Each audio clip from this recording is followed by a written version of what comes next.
અક્રૂરજી નથી જતા. અક્રૂરજી પાછો રથ લઈને જાય. પાછા આગળ ગયા એટલે ખૂણામાં એક આંધળો હતો. ખૂણામાં એક આંધળો ગોપુ બોલે, નામ જેનું મધુમંગલ. કાના કેમ જાય? કૃષ્ણ પાછા નીચે ઉતર્યા. મધુમંગલે ભેટી ગયા. મધુમંગલે તો બહુ ગુસ્સો કર્યો, કનૈયા એમ ભૂલી જવાય? કેમ મને ઘરમાંથી બહાર કાઢ્યો? કેમ મને દુનિયા દેખાડી? તારા ગયા બધું કોણ આગળ પકડીશ? કાના કોણ મને ચલાવશે? કોણ મને દુનિયા કહેશે? હું કોના સહારે જિંદગી જીવીશ? મારા પ્રેમ તો શું? મારી માળા આપેલી મારી ગુંજા માળા શું? અને કૃષ્ણ ભગવાને એક ક્ષણમાં ગુંજા માળા તોડી નાખી. અરે હાથ પાપી, લે આ ગુંજા માળા. સૌની ચિંતાથી મધુમંગલ આ ગુંજા માળા રાખ આમ કહી અને ગુંજા માળા સદાય માટે ભગવાન છોડી. માખણ છોડ્યું, વાંસળી છોડી, યશોદા છોડી, ગુંજા માળા છોડી.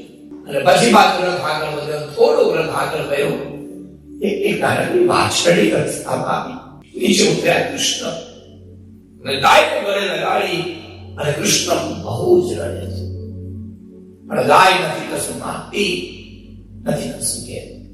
ગાયના માથે હાથ ફેરવે છે અને કૃષ્ણ કહે છે, હે ગાયમાં, તારી માટે હું જન્મ લઈને આવ્યો છું.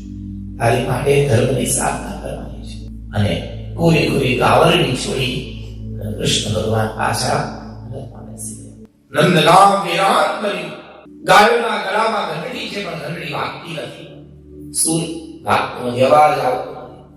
અને કહેવાય કે સદાય મારે કૃષ્ણ એ ગોકુળને છોડીને ત્યાંથી નીકળી ગયા. મથુરામાં પહોંચ્યા.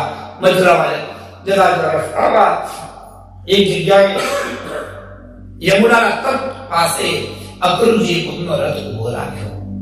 આવી અદભુત લીલા કૃષ્ણે કરી છે કે એનો આપણે કલ્પના સજીવો ખરી વિચાર કરો. આ જે કથા છે કેટલા વર્ષો પહેલા કહેવાય છે. આપણે ખાલી કહી અને સાંભળીને જો આપણા ભાવ બનતા હોઈએ તો જે તે સમયમાં જ્યારે કૃષ્ણ યશોદાને શ્રી ખરેખર ગયા હશે, યશોદાની સુદશા થઈ જશે. આને કહેવાય વર્ષો પછી પણ જેના પ્રયત્ન આપણે ભૂલાતા નથી એ જ પરબ્રહ્મ પરમાત્મા સત્ય છે. કૃષ્ણની માટે રડવું, એની લીલાઓને સાંભળીને રડવું એ પણ એની સ્તુતિ કહેવાય. તો આપણું ગોપી ગીત કહે છે. રડતા રડતા એને યાદ કરવું, હસતા હસતા એની વાતો કરવી, ખાતા ખાતા એના નાનો ઓળખાવ લેવો અને પગમાં ઠેકર વાગે તોય ઠાકોરનું નામ લેવું, ઓળકાર આવે તોય પ્રભુનું નામ લેવું, નાતા બેસતા સૂતા ખાતા પીતા હરદમ એનું નામ લેવું એ જ એની ભક્તિ છે. એ ભક્તિને સમજાવવા માટે શ્રીમદ ભાગવતમાં એક લીલા બતાડી.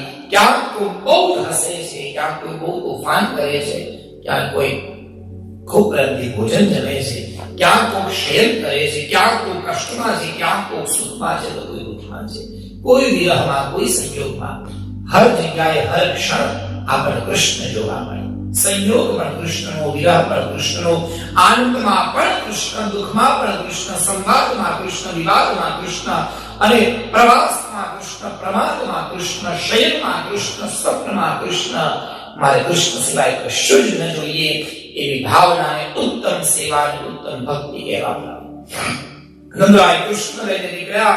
ઉત્તમ ભક્તિની કલ્પનાઓ અને ઉત્તમ ભક્તિની વાતો આ 10મા સ્કંદની ભગવાનની બાળ લીલામાં ભરપૂર રીતે ભરવામાં આવી.